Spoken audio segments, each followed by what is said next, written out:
اعوذ باللہ من الشیطان الرجیم، بسم اللہ الرحمن الرحیم، الحمد للہ رب العالمین، والصلاة والسلام علی اشرف الانبیاء والمرسلین، خاتم النبیین، شفیع ذنوبنا و طبیب نفوسنا، مولانا ابو القاسم محمد وآلہ اللهم صل على الطیبین الطاہرین، اللہم صل علی محمد۔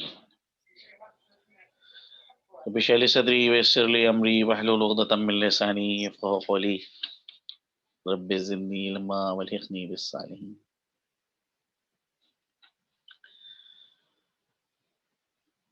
ہم لوگوں کا جو سلسلہ احادیث کے حوالے سے چل رہا تھا، اسی سلسلے کو آگے بڑھاتے ہوئے آج کی جو حدیث ہے، یعنی تحصیل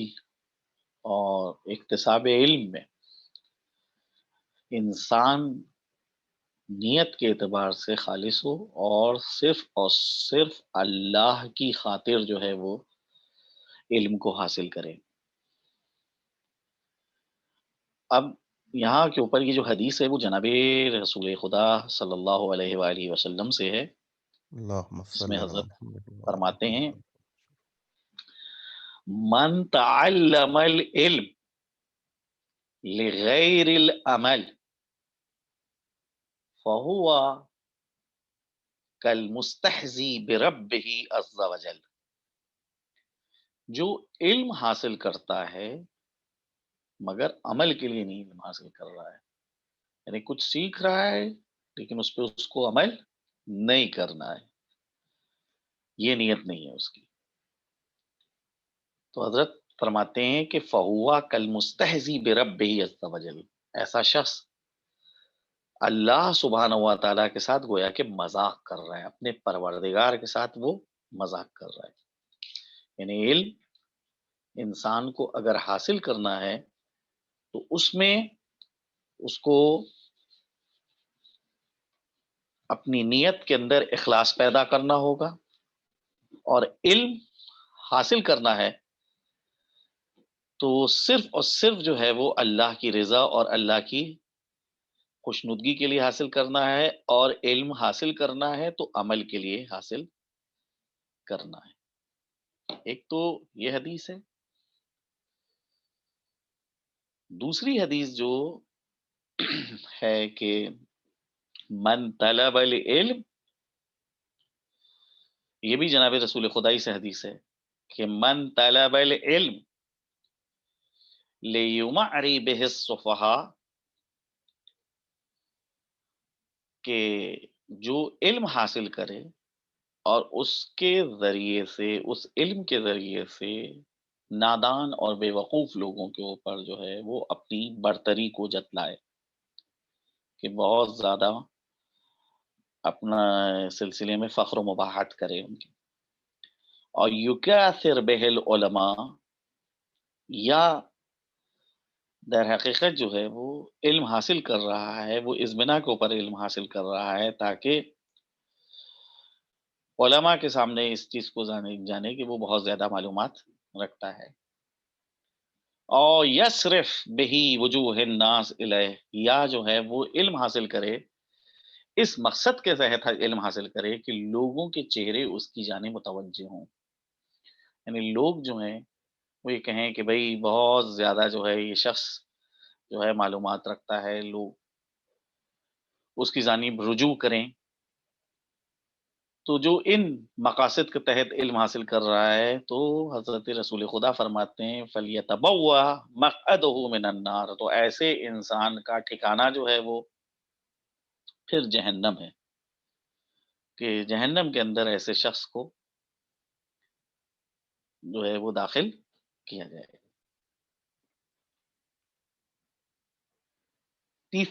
تیسری حدیث جو ہے کہ من طلب العلم لیباہی بہ العلماء، کوئی علم جو ہے وہ حاصل کر رہا ہے تاکہ علماء کے اوپر فخر و مباحت کرے، اور یماری بہ الصفحاء، یا جو ہے جاہلوں اور نادان لوگوں کو حقارت کی نگاہ سے دیکھے اور ان کے اوپر جو ہے اپنی برتری کو جتلائے، فی مجالس،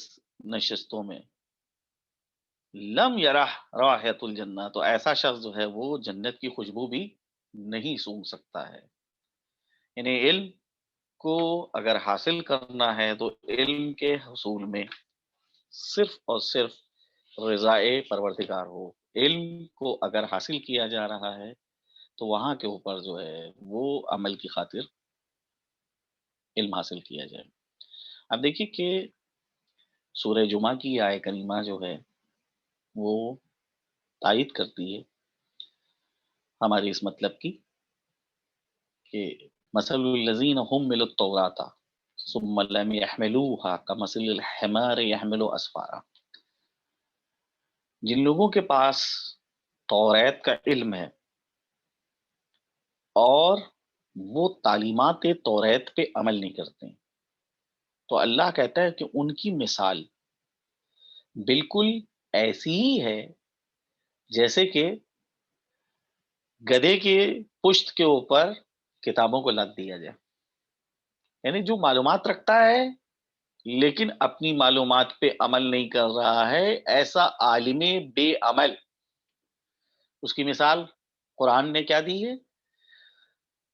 کہ جیسے گدھے کی پشت کے اوپر کتابوں کو رکھ دیا جائے، اس کی پیٹھ پر کتابوں کو لاد دیا جائے، تو اس کا کام کیا ہوتا ہے؟ گدھے کا کام، گدھے کا کام یہ ہوتا ہے کہ وہ ایک جگہ سے دوسری جگہ جو ہے بوجھ کو بس ڈھوتا ہے۔ ایسے ہی بے عمل عالم کا حال ہے کہ جو معلومات رکھتا ہو لیکن اپنی معلومات کے اوپر عمل نہ کرتا ہو۔ مثل الذین حملوا التوراۃ ثم لم يحملوها، ان لوگوں کی مثال کے جو توریت کا علم رکھتے ہیں، اور یہاں پہ اختصاص یعنی توریت نہیں ہے بلکہ کتاب الہی ہے، یعنی توریت بعنوان مثال یہاں کے اوپر پیش کی گئی ہے کہ اس زمانے میں جو لوگ توریت کا علم رکھتے تھے، تو اس سے مراد وہ لوگ بھی لیے جائیں گے کہ جو کتاب خدا کا علم رکھتے ہیں، قرآن کا علم رکھتے ہیں لیکن تعلیمات قرآن کے اوپر عمل نہیں کرتے ہیں، تو ان کی مثال مثل اس انسان گدھے کی جیسی ہے کہ جس کی پشت کے اوپر کتابوں کو لاد دیا گیا۔ کمثل الحمار یحمل اسفارا بئس مثل القوم الذین کذبوا بآیات اللہ، کتنی بری مثال ہے اس گروہ کی اور اس قوم کی کہ جو آیات الہی کو جھٹلاتے ہیں اور آیات الہی کی تکذیب کرتے ہیں۔ اللہ جو ہے وہ ظالم اور ستمگر افراد کی ہدایت نہیں کرتا ہے۔ بہرکیف یہ احادیث ہم کو اس جانب دعوت دے رہی ہیں کہ ہم جو بھی چیز سیکھے اس کے اوپر سب سے پہلا مسئلہ ہے عمل کا، کہ جتنی معلومات ہے اس کے اوپر وہ عمل کیا جائے، اور جو چیز سیکھ رہے ہیں اس کے اندر نعوذ باللہ نعوذ باللہ خدا کی پناہ ہم طلب کرتے ہیں کہ اس کے اندر جو ہے کوئی ایسا ویسا جذبہ ہمارے اندر پایا جائے کہ بھئی اس کے ذریعے سے اپنی دنیا کو حاصل کیا جائے، یا اس کے ذریعے سے جو ہے وہ جاہلوں کے اوپر فخر و مباحثت کیا جائے، یا اس علم اور اس معلومات اس نالج کے ذریعے سے جو ہے وہ انسان جو ہے وہ علماء کے اوپر جو ہے اپنی برتری کو جتلائے، یا اس کے ذریعے سے جو ہے وہ اپنی روٹی کو کسب کرے۔ بہرحال یہ ساری چیزیں وہ ہیں، یہ سارے وہ جذبے ہیں جن کی دینی اعتبار سے کوئی تائید نہیں ہوتی ہے۔ شریعت کے اندر جو ہے یہ ساری چیزیں جو ہیں بری سمجھی گئی ہیں، مذموم سمجھی گئی ہیں۔ تحصیل علم کے اندر جو بھی معلومات حاصل کی جا رہی ہے اس میں سب سے اہم چیز ہے اللہ کی معرفت حاصل کرنا، اور جو چیز سیکھ رہے ہیں اس کے اوپر عمل کرنا۔ یہ بہرحال تحصیل کے اندر جو ہے وہ اہمیت کا حامل ہے۔ جو سلسلہ ہم لوگوں کا درس کا چل رہا تھا اور جو بحث چل رہی تھی کہ دین کی معرفت حاصل کرنے کے لیے ہمارے پاس جو ہے وہ چند ذرائع ہیں، ان راستوں میں سے کسی ایک راستے کو ہم کو منتخب کرنا ہوگا۔ اچھا، وہ چیزیں جو نقل کی گئی تھیں آپ کے سامنے کہ مثال کے طور کے اوپر جو ہے وہ ہم تعبد کے ذریعے سے دین کی اگر معرفت حاصل کر رہے ہیں، جہاں بھی نیت تعبدی ہے، یا جو ہے وہ شناخت ہم حاصل کریں وہ عرفان کے ذریعے سے، تو یہ ساری چیزیں رد کر دی گئی تھیں اور کہا گیا تھا کہ نہیں بھئی ان کے ذریعے سے جو ہے وہ انسان جو ہے وہ دین کی معرفت بھی حاصل کر سکتا ہے۔ بنیادی جو دین کے مسائل ہیں ان کو انسان اپنی عقل کی روشنی میں حاصل کرے گا، اور بات یہاں کے اوپر آ کے رکی تھی کہ جو آسان ترین طریقے ہیں دین کی معرفت کو حاصل کرنے کے، اس میں سے 2 چیزیں ہیں کہ جس کا قرآن کریم نے بھی اشارہ کیا ہے۔ ایک تو یہ کہ انسان جو ہے وہ سیر کرے، گردش کرے آیات الہیہ کے حوالے سے، کہ یہ کائنات کے اندر جو ہے وہ جگہ جگہ کے اوپر آیات الہیہ بکھری ہوئی ہیں، ہر ذرہ جو ہے وہ ترجمانی کر رہا ہے وجود الہی کی۔ سنوریہم آیاتنا فی الآفاق وفی انفسہم حتی یتبین انہ الحق۔ ان قریب ہم اپنی نشانیاں دکھائیں گے لوگوں کو کائنات کے اندر اور خود لوگوں کے نفوس کے اندر نشانیاں دکھائیں گے، یہاں تک کہ حق جو ہے ذات پروردگار یعنی ذات برحق ہے، یہ چیز جو ہے ان کے لیے بالکل واضح اور روشن ہو جائے گی۔ تو ایک طریقہ اور ایک راستہ ہے جو ہم اپنے بنیادی عقائد کو درست کرنے کے لیے جو تشکیل دیتے ہیں وہ ہے کہ جس کو فلسفے کی زبان میں کہا جائے، جو اس آیہ کریمہ کے اندر ذکر کیا گیا ہے کہ ایک بار ہم معلول کے ذریعے سے علت تک پہنچتے ہیں۔ مثال کے طور کے اوپر ہم نے ایک جگہ کے اوپر ٹوٹا ہوا شیشہ دیکھا کہ کھڑکی کا شیشہ ٹوٹا ہے، تو یہ کھڑکی کا شیشہ جو ٹوٹا ہے اس کا سبب ہم دریافت کریں گے، علت دریافت کریں گے کہ کیسے یہ جو ہے کھڑکی کا شیشہ جو ہے ٹوٹ گیا۔ ایک جگہ کے اوپر ہم نے کسی کے قدموں کے نشان دیکھے، تو یہ جو قدموں کے نشان ہیں ان قدموں کے نشان کے ذریعے سے ہم پتہ لگائیں گے کہ کون یہاں پر سے گزرا ہے۔ ایک جگہ کے اوپر ہم نے جو ہے چند مینگنیاں جو ہیں پڑی ہوئی دیکھی، ان مینگنیوں کے ذریعے سے ہم پتہ لگائیں گے کہ کون سا جانور جو ہے یہاں سے گزرا ہے۔ اس کو کہتے ہیں کہ معلول کے ذریعے سے علت کا پتہ لگایا جائے۔ جو چیز وجود میں آئی ہے اس کے حوالے سے ہم کو یہ دیکھنا ہوگا کہ اس کا وجود میں لانے والا کون ہے، کون اس کو وجود میں لے کے آیا ہے، یعنی اثر کے ذریعے سے مؤثر کا پتہ لگانا، معلول کے ذریعے سے علت کا پتہ لگانا، یہ طریقہ ایک ہے۔ تو کائنات میں جگہ جگہ کے اوپر نشانیاں جو ہیں بکھری ہوئی ہیں، کائنات کا ہر ذرہ آیت کی حیثیت رکھتا ہے، قرآن نے اس کو آیت کہا ہے۔ آیت کا اردو میں ترجمہ یہی نشانی ہوگا، یعنی جس کو دیکھ کے آپ کو اس کے پیچھے اور اس کے ماورا جو ہے ایک ذات کا احساس ہو، ایک وجود کا پتہ چلے، تو آیت اسے کہتے ہیں کہ جو آپ کو کوئی مطلب سمجھائے۔ مثال کے طور کے اوپر آپ جو ہیں وہ بھئی سڑک کے اوپر گزر رہے ہیں، آپ نے بڑے بڑے جو ہیں وہاں کے اوپر جو ہے وہ دیکھے کہ اشتہارات لگے ہوئے ہیں، ان اشتہارات کو دیکھ کے آپ کو پتا چلا کہ ایک خاص پروگرام جو ہے ایک جگہ کے اوپر ہو رہا ہے، تو یہ اشتہارات آپ کی رہنمائی کر رہے ہیں، آپ کو ایک مطلب سمجھا رہے ہیں۔ یا آپ چوراہے کے اوپر پہنچے ہیں، وہاں کے اوپر آپ سامنے دیکھتے ہیں ایک بورڈ لگا ہوا ہے جس کے اوپر کچھ راستوں کے نام لکھے ہوئے، ان کے نیچے ایرو بنا ہوا ہے اور جہت کو مشخص کیا گیا ہے، سمت کو مشخص کیا گیا ہے۔ آپ وہاں کے اوپر جو ہے اس ایرو کو دیکھ کے جو ہے اپنی سمت کا تعین کر لیتے ہیں۔ تو یہ خود بورڈ اور یہ ایرو یہ جو ہے نشانی کی ایک حیثیت رکھتا ہے۔ اسی طرح سے کائنات کے اندر جو ہے اور جو چیزوں کو ہم دیکھتے ہیں، زمین کو دیکھ رہے ہیں، آسمان کو دیکھ رہے ہیں، ستاروں کو دیکھ رہے ہیں، سورج و چاند کو دیکھ رہے ہیں، پہاڑوں کو دیکھ رہے ہیں، دریاؤں کی روانی کو دیکھ رہے ہیں،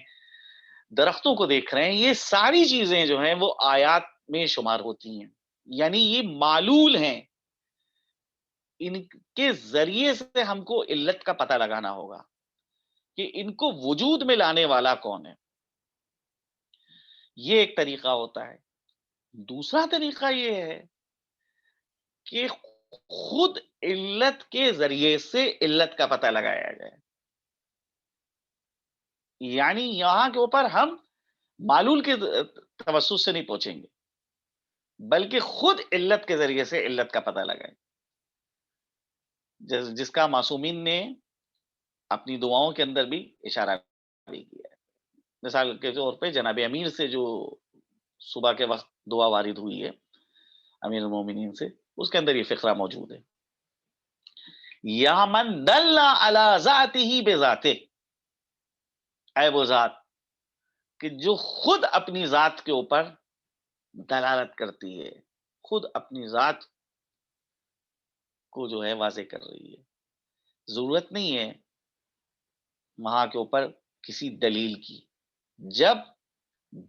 ذات خود ذات کے اوپر دلالت کرے۔ مثال کے طور کے اوپر کہ بھئی آپ اپنے وجود کے سلسلے میں یہ یقین رکھتے ہیں، یہ باور رکھتے ہیں کہ آپ ہیں، تو آپ جو اپنے وجود کے سلسلے میں یہ یقین رکھتے ہیں، یہ باور رکھتے ہیں کہ آپ ہیں، اس کے سلسلے میں کیا کوئی دلیل آپ کے پاس ہے کہ آپ ہیں؟ کہا نہیں، یہ بات اتنی زیادہ واضح اور روشن ہے کہ یہاں کے اوپر کسی دلیل کی ضرورت نہیں ہے۔ آپ اپنی ذات کو درک کر رہے ہیں، سمجھ رہے ہیں کہ آپ ہیں، موجود ہیں، اس میں آپ کے ذہن کے اندر کسی شک و شبے کی کا گزر نہیں ہے۔ ویسے ہی اگر ذات پروردگار کو سمجھا جائے، ذات الہی کو سمجھا جائے خود اللہ کی ذات کے ذریعے سے، اور یہ معرفت انتہائی قوی معرفت ہے اور معرفت میں سب سے بہتر معرفت ہے۔ اسی بنا کے اوپر یعنی آپ یہ غور کریں کہ عام لوگوں کی معرفت اور اہل بیت کی معرفت میں یہی فرق ہے۔ عام لوگ جو ہیں وہ نشانیوں کے ذریعے سے، آیات کے ذریعے سے، معلول کے ذریعے سے خدا تک پہنچتے ہیں۔ یہ کائنات کی بکھری ہوئی نشانیاں جب دیکھتے ہیں تب وہ اللہ کے وجود کو درک کرتے ہیں اور اللہ کے وجود کو سمجھ پاتے ہیں۔ لیکن اہل بیت اطہار کا مسئلہ یہ ہے کہ اہل بیت اطہار خود اللہ کو اللہ کے ذریعے سمجھائے، ذات پروردگار کو ذات پروردگار کے ذریعے سے سمجھائے۔ وہاں آیات یا نشانیوں کا سہارا انہیں نے نہیں لیا ہے خدا کو سمجھنے کے لیے، ذات پروردگار کی براہ راست معرفت حاصل کری۔ تو دونوں معرفتوں میں، دونوں شناختوں کے اندر زمین آسمان کا فرق ہے کہ ایک مرتبہ ہم معلول کے ذریعے سے، اثر کے ذریعے سے مؤثر کا پتہ لگا رہے ہیں، معلول کے ذریعے سے علت کا پتہ لگا رہے ہیں، ایک بار خود براہ راست ہم کو علت کی معرفت ہو رہی ہے۔ یہ مسئلہ ہے۔ تو یہ جو بنیادی عقائد ہیں، ان دونوں بنیادی عقائد کو ہم کو سمجھنے کے لیے، درک کرنے کے لیے بہرحال جو ہے اپنی عقل کو بھی استعمال کرنا ہے، اور یہ جو طریقہ بیان کیا گیا ہے اس طریقے کی جانب جو ہے توجہ دینا ہے۔ یہاں کے اوپر ایک مطلب ہے وہ جو بہرحال ضمنی طور کے اوپر بحث میں آ رہا ہے، اس کی جانب جو ہے ہم لوگوں کو توجہ دینے کی ضرورت ہے۔ دیکھیے معمولاً جو ہے وہ ہمارے کیا دو لفظ جو ہیں وہ رائج ہیں۔ ایک لفظ ہوتا ہے عقیدہ، ایک لفظ ہے عقیدت۔ ان دونوں لفظوں کے درمیان فرق کیا ہے اس کو جو ہے پہلے ہم سمجھ لیں۔ عقیدہ کسے کہتے ہیں اور عقیدت کسے کہتے ہیں؟ کہ جب ہم یہ کہہ رہے ہیں کہ ہم کو اسلام کے بنیادی عقائد کو اپنی عقل کی کسوٹی پہ پرکھنا ہے اور اس کے بعد اسے قبول کرنا ہے، تو عقیدہ کیا ہے؟ اب یہاں بعض افراد جو ہیں وہ یہ جملہ اپنی زبان پہ جاری کرتے ہیں کہ ہم یہ کام عقیدت کے تحت کر رہے ہیں، تو دونوں کے درمیان فرق ہے۔ لفظ عقیدہ اگر اس کو دیکھیں تو اس کا مصدر ہے عقدن۔ عقد کے معنی ہوتے ہیں گرہ لگانا، یعنی دو رسی کے سرے ہیں، دو دھاگے ہیں جو الگ الگ ہیں، ان میں گرہ اگر لگائی جائے تو دونوں کو ایک ساتھ منضبط کیا جا رہا ہے، جوڑا جا رہا ہے۔ مثال کے طور کے اوپر لوہے کے دو ٹکڑے ہوتے ہیں جو الگ الگ ہیں، ان کو آپ ویلڈ کروا دیں، ویلڈنگ کے لیے جو ہے لے کے چلے جائیں اور وہاں کے اوپر جو ہے وہ جناب جو ہے دونوں میں کو جوڑ دیا جاتا ہے، تو دونوں کے اندر ایک رابطہ پیدا ہو جاتا ہے۔ ویسے ہی ہے کہ جیسے آپ یہ سنتے ہیں کہ عقد نکاح، بھئی عقد نکاح کے معنی کیا ہے؟ کہ دو اجنبی لوگ جب عقد نکاح پڑھا جا رہا ہے تو ان کے درمیان ایک رابطہ پیدا کیا جا رہا ہے، ایک رابطے کو ایجاد کیا جا رہا ہے۔ جو اصل معنی ہے عقد مصدر ہے، مصدر اسے کہتے ہیں عربی گرامر میں کہ جس سے افعال نکلتے ہیں اور افعال فعل جو ہے جس سے بنایا جاتا ہے اس کو کہتے ہیں مصدر۔ اب عقدن جو ہے اسی سے عقیدہ جو ہے مشتق ہوا ہے اور اسی سے جو ہے اور چیزیں جو ہیں عقیدت بھی جو ہے وہ اسی سے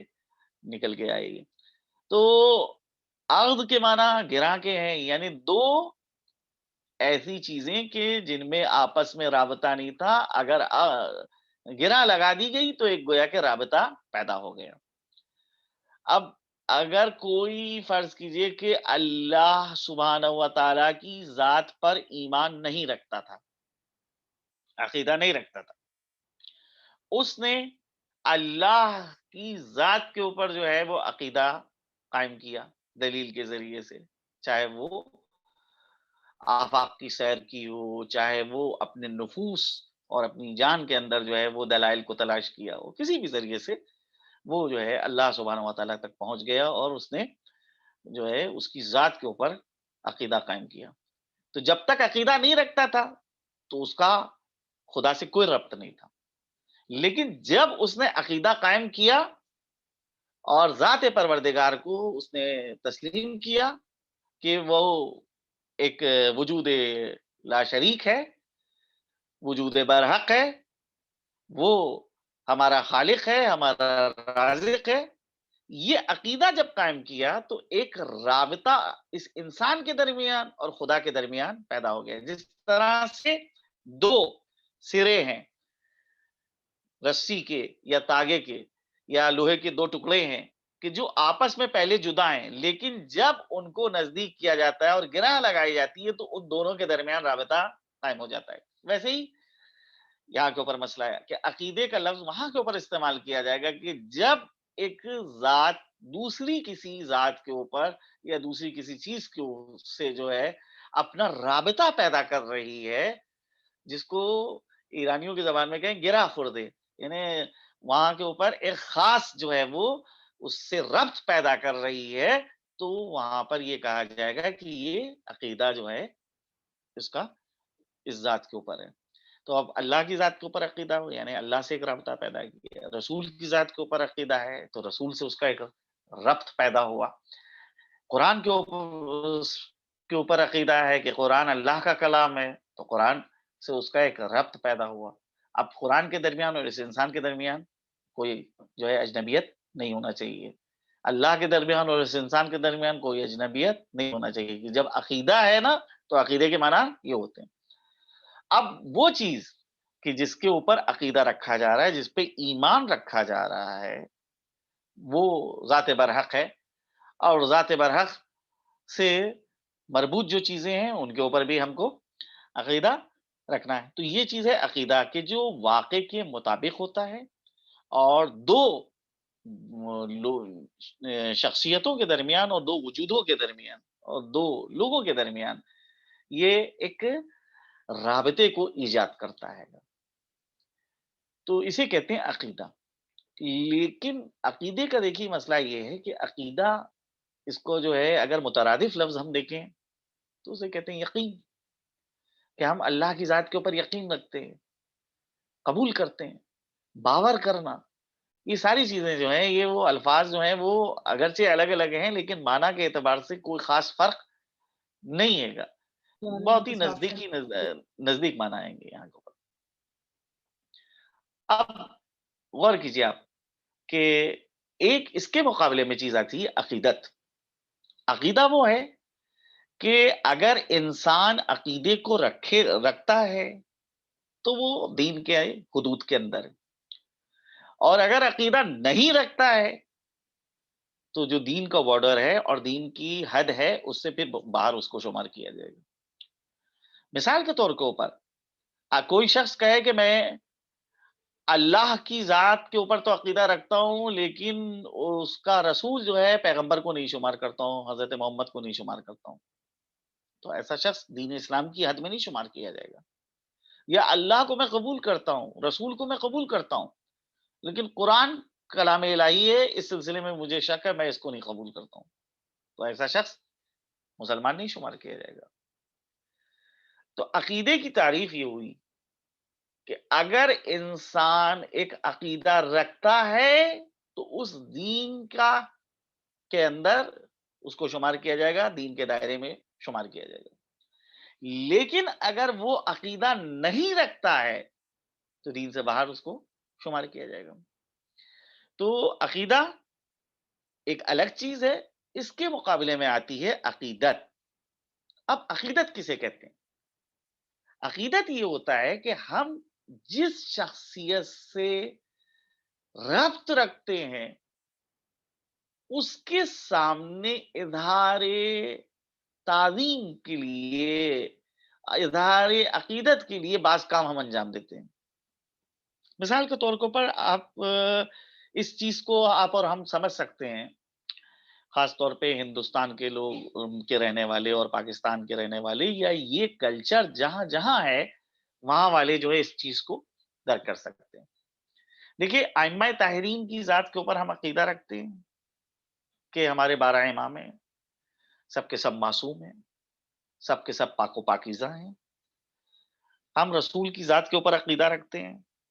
کہ اللہ رسول ہمارے پیغمبر ہیں، وہ اللہ کا کلام لے کر آئے، تو ان کی ذات کے اوپر بھی ہم عقیدہ رکھتے ہیں. اب نذرانہ عقیدت ہم کبھی کبھی پیش کرتے ہیں ان شخصیتوں کے سامنے. نذرانہ عقیدت پیش کرنے کا کیا طریقہ ہمارے ہوتا ہے کہ ہم اپنے جو دلی جذبات ہیں، جو احساسات ہیں، ان احساسات اور جذبات کو ہم جو ہے مختلف شکلوں میں پیش کرتے ہیں. اس کو عقیدت سے تعبیر کیا جائے گا. مثال کے طور پہ جو میں نے کہا کہ ہندوستان اور پاکستان کے اندر یہ چیز زیر رائج ہے کہ ائمہ میں سے کسی کی بھی ولادت کا موقع ہے تو اس موقع کے اوپر خاص طور کے اوپر گھروں کے اندر اہتمام کیا جاتا ہے، نیاز اور نذر کے کھانے جو ہے آمادہ کیے جاتے ہیں، اور وہ نذر کے کھانے رکھے جاتے ہیں، ان کے اوپر جو ہے نذر دی جاتی ہے. یا محرم کا زمانہ آتا ہے تو محرم کے زمانے میں مختلف چیزیں جو ہیں عقیدت کے طور کے اوپر ہم جو ہیں اس کو کا اظہار کرتے ہیں. دہی مثال کے طور کے اوپر کہ جو جناب عباس کا علم ہے، یا جو آقا امام حسین علیہ الصلوۃ والسلام کی یہاں کے اوپر روزے کی شبی بنائی جاتی ہے جس کو زری کہا جاتا ہے، اس کے اوپر جو ہے وہ فرض کیجئے کہ ہم پھول چڑھا رہے ہیں، بڑے بڑے سہرے چڑھا رہے ہیں. تو یہ پھولوں کا چڑھانا، یہ سہروں کا چڑھانا، یا حضرت عباس سے جو منسوب جس علم کو ہے اس علم کے اوپر جو ہے سہرا چڑھا رہے ہیں، اس کو ہم عقیدت سے تعبیر کریں گے، اس کو ہم عقیدہ نہیں کہیں گے. ہم کسی بھی امام کی نیاز دلا رہے ہیں، نظر دلا رہے ہیں جو ہمارے ہندوستان اور پاکستان میں رائج ہے، اس کو ہم عقیدت سے تعبیر کریں گے. یا ہم امام زمانہ عجل اللہ تعالیٰ فرجہ الشریف کو عریضہ لکھ رہے ہیں، یہ عریضہ جو ہے عقیدت ہے، عقیدہ نہیں ہے. عقیدہ وہ ہوتا ہے کہ اگر انسان اس کو چھوڑ دے تو دین سے پھر باہر چلا جائے گا. عقیدت وہ ہے کہ اگر انسان انجام دے رہا ہے فبہا، نہیں انجام دے رہا ہے تو دین سے باہر نہیں جائے گا. اور کوئی انسان حق نہیں رکھتا ہے کہ کسی دوسرے انسان سے جو ہے وہ اس عقیدت کا مطالبہ کرے کہ جو ہم عقیدت کے طور کے اوپر انجام دے رہے ہیں، تم بھی اس کو انجام دو، یہ بھی دین کا ایک حصہ ہے؟ نہیں، قطعاً نہیں۔ یہ وہ عقیدت ہے کہ جو خود ہم نے اور آپ نے جو ہے تشکیل دی ہے، ہم نے اور آپ نے جو ہے بنائی ہے۔ بھئی یہاں کے اوپر عقیدت کا انداز الگ ہے ہندوستان اور پاکستان کے اندر۔ عراق اور ایران کے اندر جو مومنین آباد ہیں، وہاں کے اوپر وہ عقیدت دوسرے انداز میں پیش کرتے ہیں۔ یہاں جو ہے تعظیم کا اظہار جو ہے وہ دوسرا ہے۔ وہاں کے اوپر جو ہے عقیدت کا اظہار اور تعظیم کا اظہار جو ہے وہ دوسرا ہے۔ تو ہر جگہ کے اوپر کلچر کا فرق ہے، فرہنگ کا فرق ہے، تہذیب کا فرق ہے۔ یہ چیزیں تہذیب کے دائرے میں آتی ہیں، اس کا دین سے کوئی تعلق نہیں ہے۔ اب ہم جہاں کے اوپر ہیں، جہاں جہاں جاتے ہیں، معلوم ہوا کہ وہاں دین کا اظہار ہم کر رہے ہیں، اور دینی اظہار دیکھیے جب صحیح ہم کو معرفت نہ ہو، صحیح طور پہ ہم نہ جانتے ہوں کہ حقیقت دین کیا ہے، اصل دین کیا ہے، وہی بعض چیزیں کہ جو بطور عقیدت انجام پا رہی ہیں ہمارے خاندان کے اندر، ہمارے گھر کے اندر،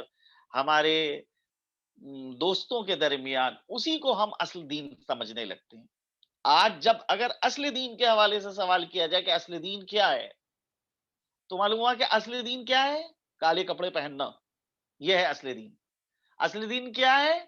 کہ مجلس کے اندر آ کے رو لینا، یہ ہے اصل دین۔ اصل دین کیا ہے؟ کہ وہ جناب جو ہے ایک دسترخوان کا انعقاد کر دینا، یہ ہے اصل دین۔ اب فرض کریں کہ کوئی جو ہے اس سے ہٹ کر جو ہے وہ مطالبہ کرے اور کہے کہ یہ تو جناب اصل دین نہیں ہے، یہ چیزیں جو ہے عقیدت میں شمار ہوتی ہیں، تو اس کا جو ہے وہ عقیدے کو زیر سوال لے آنا، اور اس کے بعد جو ہے اس کو متہم کرنے لگنا، اور اس کو پر بھپتیاں کسنا، طنز کرنا، یہ سارے مسائل وہاں کے اوپر پیدا ہوتے ہیں کہ جب انسان جو ہے حقیقت دین، اصل دین، جوہر دین کو نہ پہچانتا ہو۔ چنانچہ بعض جو خبریں آتی ہیں کبھی کبھی وہ واقعی بڑی تکلیف دہ خبریں ہوتی ہیں، اور وہ افسوس ہوتا ہے ان چیزوں کو سن کے کہ بعض افراد جو ہیں وہ عقیدت اور عقیدے کے درمیان جو ہے وہ آمیزش کر دیتے ہیں، ملا دیتے ہیں دونوں کو۔ عقیدہ ایک الگ چیز ہے، ہم کو جاننا چاہیے کہ عقیدہ کیا ہے اور عقیدت کیا ہے۔ عقیدت وہ ہے کہ اگر آپ انجام دے رہے ہیں کوئی حرج نہیں، نہ انجام دیں تب بھی کوئی حرج نہیں، لیکن عقیدے کا مسئلہ یہ ہے کہ واجب ہے یہ عقیدہ آپ کو رکھنا، آپ اس کو چھوڑ نہیں سکتے، اور اگر چھوڑ رہے ہیں تو بھی دائرے دین سے باہر چلے جائیں گے، کفر کی حدوں میں داخل ہو جائیں گے۔ یعنی وہاں کے اوپر ہم یہ نہیں کہہ سکتے کہ بھئی ہم خدا کو نہیں مانیں گے۔ نہیں، اگر کوئی کہہ رہا ہے کہ ہم خدا کو نہیں مان رہے تو پھر وہ ایسا شخص جو ہے وہ موحد نہیں شمار کیا جائے گا، مسلمان اس کو نہیں کہا جائے گا۔ اگر کوئی کہے کہ میں رسول کو نہیں مانتا ہوں، تو ایسے شخص کو رسول کو کے وجود کا جو انکار کر رہا ہے، ایسے شخص کو مسلمان نہیں کہا جائے گا۔ یا جو ضروریات دین ہے، ضروریات دین میں سے کسی چیز کا انکار کرے کہ بھائی مثال کے طور کے اوپر کہے کہ نماز کو میں واجب نہیں جانتا، روزے جو ہے روزے کو میں واجب نہیں جانتا۔ بعض ایسے بے وقوف قسم کے افراد تھے، یہ ابھی ٹیونس کے جہاں سے بہار عرب کا آغاز ہوا، اس کا ایک پریزیڈنٹ گزرا ہے پہلے، برقیبہ نام کا، کہ جس کے متعلق مشہور ہے کہ رمضان المبارک وہ شروع ہوتا تھا اور اس سے پہلے وہ ٹی وی کے اوپر آ کے تقریر کرتا تھا اور کہتا تھا کہ یہ روزے جو ہیں وہ اس لیے واجب کیے گئے تھے عربوں کے اوپر، کیونکہ ان کے پاس کھانے اور پینے کا سامان نہیں تھا، بہت کھانے پینے کی تنگی تھی، لہذا اللہ سبحانہ وتعالیٰ نے جو ہے وہ روزے واجب کر دیے۔ اب الحمدللہ جو ہے ہم لوگوں کے پاس کھانے پینے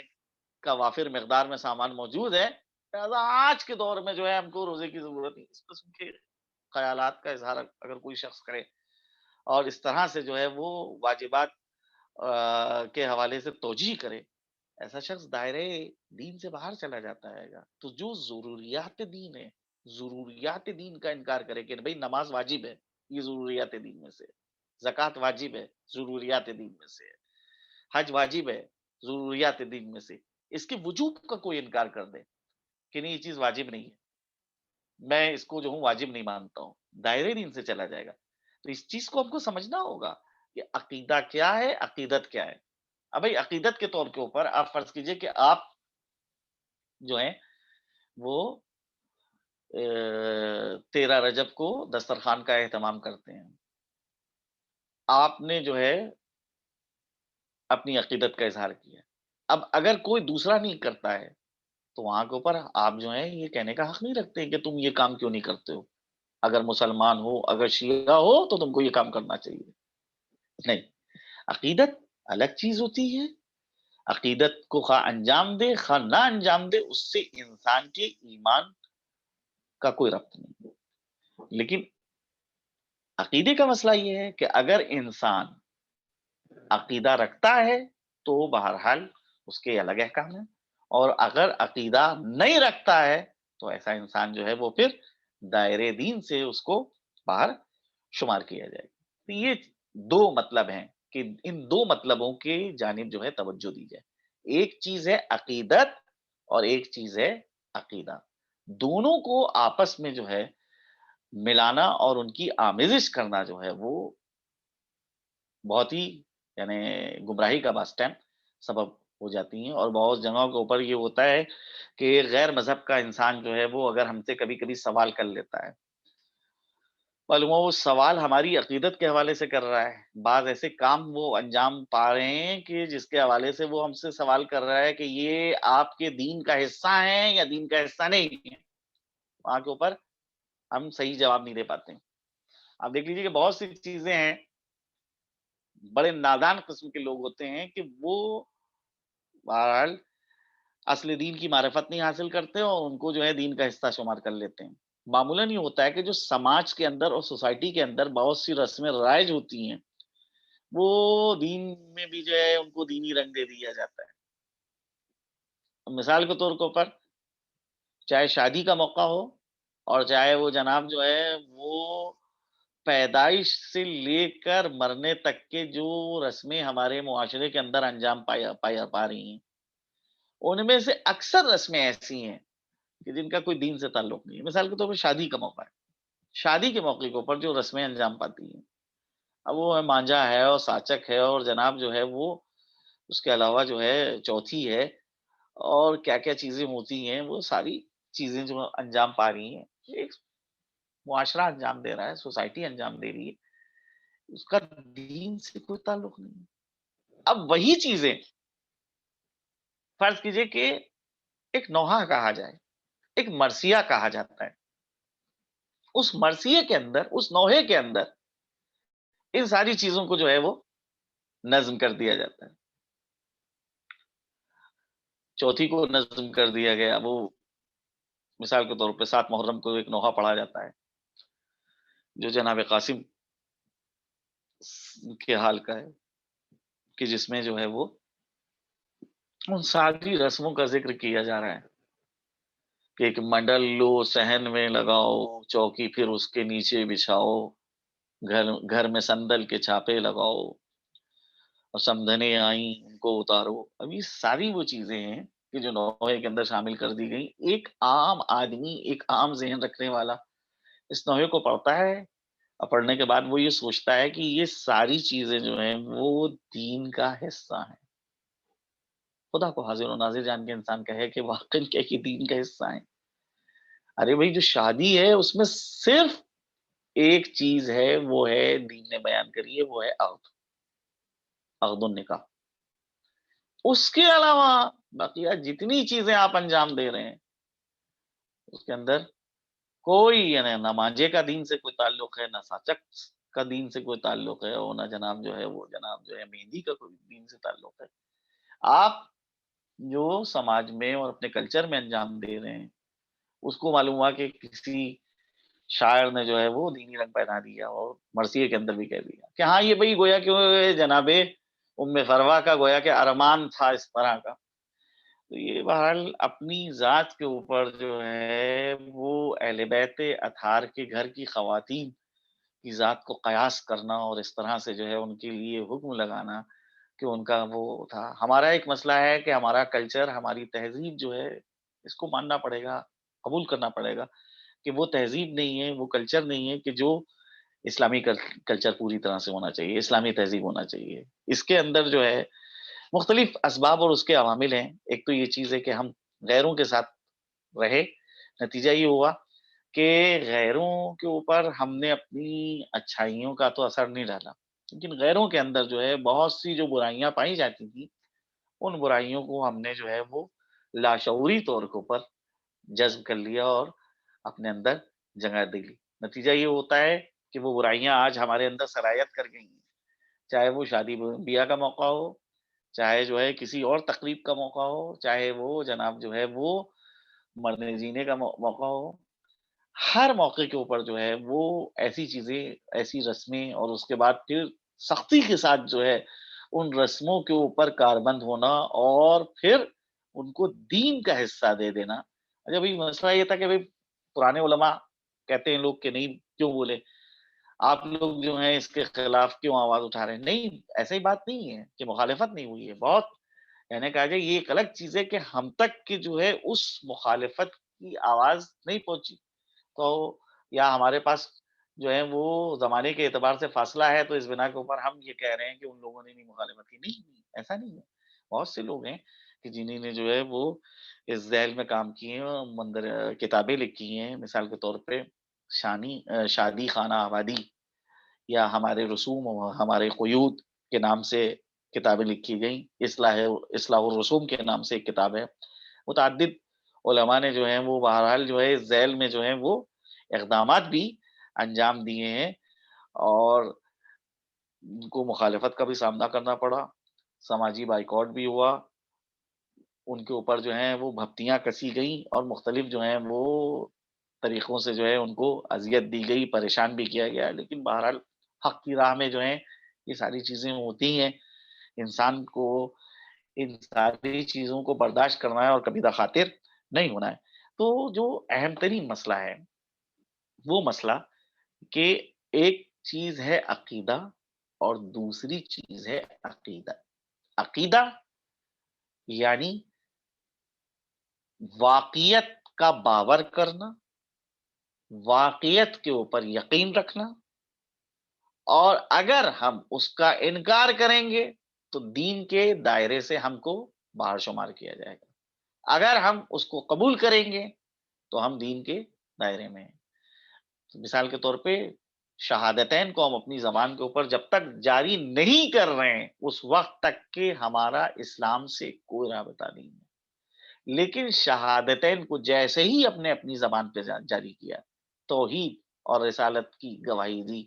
فوراً ہمارا اسلام سے جو ہے ایک ربط پیدا ہو گیا اور اسی کو کہا جائے گا کہ ہم گویا کہ ذات پروردگار پر بھی عقیدہ رکھتے ہیں اور پیغمبر کی ذات کے اوپر بھی عقیدہ رکھتے ہیں۔ یہ چیز ہے عقیدہ،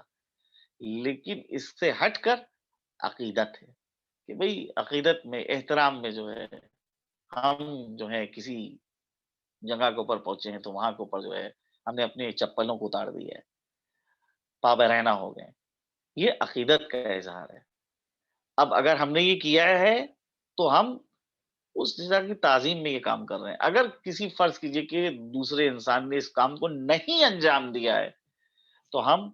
بہرحال جو ہے اس پہ اعتراض کرنے کا کوئی حق نہیں رکھتے ہیں کہ ہم اس کے اوپر اعتراض کریں اور یہ کہیں کہ تم نے اس کام کو کیوں نہیں انجام دیا، تم کو یہ کام انجام دینا چاہیے تھا۔ معمولاً جھگڑے اور اختلافات جو ہیں وہیں کے اوپر ہوتے ہیں کہ جو بہت سی چیزیں ہیں جو عقیدت کے تحت انجام دی جا رہی ہیں۔ ہمارے ایک دوست نے ہم کو بتایا کہ بہت سے یورپ کے اندر لوگ ہیں کہ جو بہرحال دائرہ اسلام کے اندر داخل ہو رہے ہیں۔ اب وہ جب دائرہ اسلام میں داخل ہوئے ہیں تو وہاں کے اوپر جو ہے وہ اپنے مطالعے کی بنیاد کے اوپر، اپنی سیلف اسٹڈی کی بنیاد کے اوپر جو ہے انہیں نے اسلام کو قبول کیا۔ اب نزدیک سے مسلم سوسائٹی کو تو نہیں دیکھا ہے وہاں کو، اب معلوم ہوا کہ وہ جناب سینٹر میں پہنچے تو کہنے لگے وہاں سینٹر میں گئے تو وہاں کے اوپر جو ہے جو مختلف چیزیں دیکھی انہیں نے کہ وہ جناب جو ہے پرچم جو ہے وہ لگایا گیا ہے اور پرچم کے نیچے جو ہے دسترخوان بچھایا جا رہا ہے اور وہاں کے اوپر یہ جو ہے نظر کا اہتمام کیا جا رہا ہے۔ اب وہ ایک کسی نے پوچھا کہ بھئی جو تازہ تازہ شیعہ ہوا تھا کہ یہ کیا ہے؟ یہ کیا دین کا حصہ ہے؟ کیونکہ ہم نے جو دین پڑھا ہے اس کے اندر تو یہ چیزیں سب نہیں ہے کہ یہ بھی جو ہے کام انجام دینا چاہیے۔ معلوم ہو کہ وہ جو انسان اس کام کو انجام دے رہا تھا وہ فوراً اس کو غصہ آ گیا کہ تو کیسا شیعہ ہے کہ تجھ کو یہ نہیں پتا کہ یہ جو ہے یہ نظر دینا چاہیے اور یہ کام کرنا چاہیے۔ تو اصل چیز ہوتی ہے کہ انسان جو ہے وہ خود پہلے دین کو صحیح طریقے سے سمجھے، اور اس کے بعد جو ہے اگر سوال کیا جا رہا ہے تو سوال کے اوپر بھڑکنا نہیں ہے، غصہ نہیں آنا چاہیے، بلکہ جو ہے اس سوال کا صحیح جواب دینا چاہیے۔ بتائیے کہ ہاں بھئی یہ چیزیں جو ہیں ہمارے کلچر کے اندر شامل ہیں، اس کا اصل دین سے کوئی تعلق نہیں ہے، ہم اس کو اظہار عقیدت کے طور کے اوپر انجام دے رہے ہیں۔ دین نے ہم سے یہ نہیں کہا ہے کہ ایسا یہ کرو۔ بہرحال میں سوچتا ہوں کہ درس جو ہے وہ یہاں تک کہ جو ہے روکا جائے۔ اب مسائل کے حوالے سے جو گفتگو چل رہی تھی وہ بہرحال چند مسئلے بھی جو ہیں اس ذیل میں آپ لوگوں کے سامنے بیان کر دیے جائیں۔ جو پانی کے حوالے سے بات چل رہی تھی، اور بات ہم لوگوں کی کور کے پانی کے حوالے سے پہنچی تھی کہ کور کا جو پانی ہوتا ہے وہ بہرحال نجاست کے گرنے سے نجس نہیں ہوتا ہے، اور اگر نجاست گرے اور نجاست گرنے سے اس کی بو تبدیل ہو جائے یا رنگ تبدیل ہو جائے یا ذائقہ تبدیل ہو جائے تو ایسی صورت میں پھر وہ پانی بھی نجس شمار کیا جاتا ہے۔ لیکن اگر نجاست گرنے سے نہ رنگ بدلے، نہ بو میں کوئی فرق آئے، نہ ذائقے میں کوئی تبدیلی آئے تو ایسی صورت میں اس کو نجس نہیں شمار کیا جاتا ہے۔ تو کور کا پانی خود پاک اور دوسروں کو پاک کرنے کی صلاحیت رکھتا ہے۔ اب اس کے علاوہ دوسری جو قسم ہے وہ جاری پانی۔ جاری پانی وہ پانی ہے جو زمین سے ابلے یا بہتا ہوا ہو یا چشمے کا پانی ہو یا جو ہے فرض کیجئے کہ اور جھرنے کا پانی ہے، یہ اس کو جو ہے وہ بہرحال جو ہے جاری پانی کہا جاتا ہے۔ جاری پانی اگرچہ کل سے کم ہی کیوں نہ ہو، نجاست کے ملنے سے تب تک نجس نہیں ہوتا جب تک نجاست کی وجہ سے اس کی بو یا رنگ یا ذائقہ بدل نہ جائے۔ جاری پانی اگر کور کے پانی سے کم ہی کیوں نہ ہو مگر زمین کے اوپر وہ جاری ہے، رواں دواں ہے، اس میں اگر نجاست آ کے گر جائے تو نجاست کے گرنے کی بنا کے اوپر اگر اس کی بو نہ تبدیل ہو یا رنگ تبدیل نہ ہو یا ذائقہ تبدیل نہ ہو تو بہرحال اس پانی کو، جاری پانی کو پاک شمار کیا جائے گا، نجس شمار نہیں کیا جائے گا۔ لیکن اگر یہ رنگ و بو و ذائقہ تینوں میں سے کوئی ایک چیز، یعنی رنگ تبدیل ہو گیا ہے نجاست کی بنا پہ یا بو تبدیل ہو گئی ہو یا ذائقہ تبدیل ہو گیا تو اس صورت میں اس کو جو ہے وہ نجس شمار کیا جائے گا۔ اس کے بعد دوسرا مسئلہ یہ ہے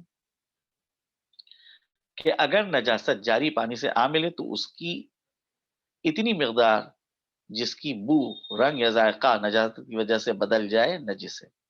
البتہ اس پانی کا وہ حصہ جو چشمے سے متصل ہو پاک ہے، خواہ وہ اس کی مقدار کور ہی سے کم ہی کیوں نہ ہو۔ مثال کے طور کے اوپر پانی جو ہے جاری ہے، ایک حصہ ہے کہ جس حصے میں جہاں کے اوپر نجاست آ کے گری ہے اس خاص حصے میں رنگ جو ہے وہ تبدیل ہو گیا ہے نجاست کی بنا پہ، یا اس خاص حصے میں بو آ رہی ہے، یا اس خاص حصے میں جو ہے وہ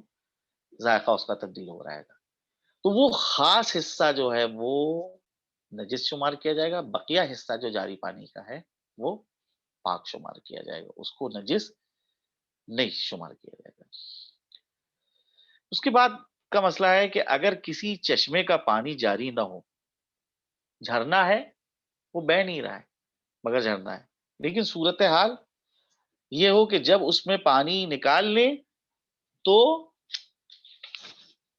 دوبارہ اس کا پانی ابل پڑتا ہو تو وہ پانی جاری پانی کا حکم نہیں رکھتا، یعنی اگر نجاست اس سے آ ملے تو نجس ہو جاتا ہے۔ یہ مسئلہ دوسرا۔ تیسرا مسئلہ یہ ہے کہ ندی یا نہر کے کنارے کا پانی جو ساکن ہو، اور جاری پانی سے متصل جاری پانی کا حکم نہیں رکھتا ہے۔ یعنی جو دریا کے کنارے کا پانی ہے، یا جو ہے تالاب کا پانی، جو کنارے کا پانی ہے، وہ ٹھہرا ہوا ہو، ساکن ہو، جاری سے ملا ہوا ہے، لیکن خود جو ہے وہ ٹھہرا ہوا ہے، تو اگر جو ہے اس میں نجاست کہتے ہیں اس پانی کو جاری پانی کا حکم نہیں کہا جائے گا۔ جاری پانی کے معنی ہوتے ہیں کہ جو رواں دواں ہو۔ اب یہ جو کنارے کے اوپر ٹھہرا ہوا ہے پانی، اگرچہ جاری پانی سے ملا ہوا ہے، لیکن پھر بھی اس کو آیت اللہ سیستانی حفظہ اللہ جو ہیں وہ کہتے ہیں کہ جاری پانی کا حکم نہیں رکھتا ہے، اس کو جو ہے جاری پانی میں شمار نہیں کیا جائے گا۔ بہرحال درس جو ہے وہ یہیں کے اوپر جو ہے روکا جا رہا ہے۔ دوستان نے عزیز سے گزارش ہے کہ اگر کوئی سوال درس سے مربوط ہو تو وہ جو ہے